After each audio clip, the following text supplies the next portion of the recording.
DJ Yogesh भाई तुर पातर पातर कन्हा जुलम ढागे जुलम ढागे तुर पातर पातर कन्हा जुलम पातर पातर कन्हा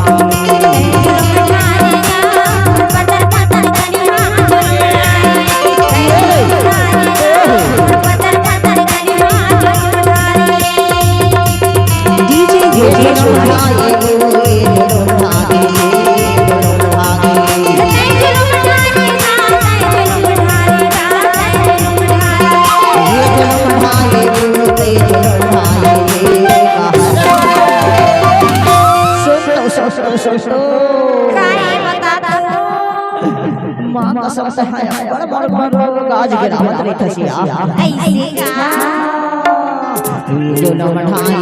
डीजे योगेश भाई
बात पड़ी डीजे योगेश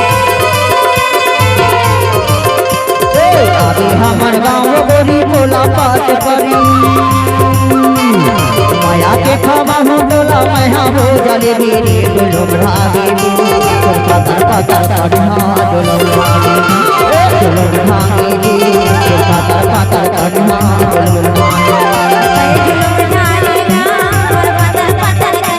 डीजे योगेश भाई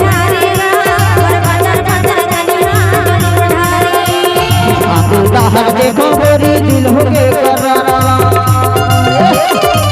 उदाहर देखो गोरी दिल हो के करारा बकर मैना बोले नहीं ना हो गया हमारा रे जुलम ढागे पातर पातर कन्हा जुलम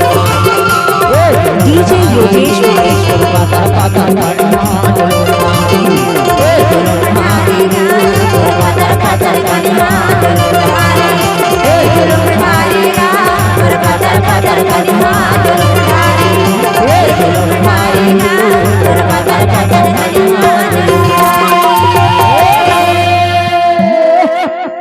डीजे योगेश भाई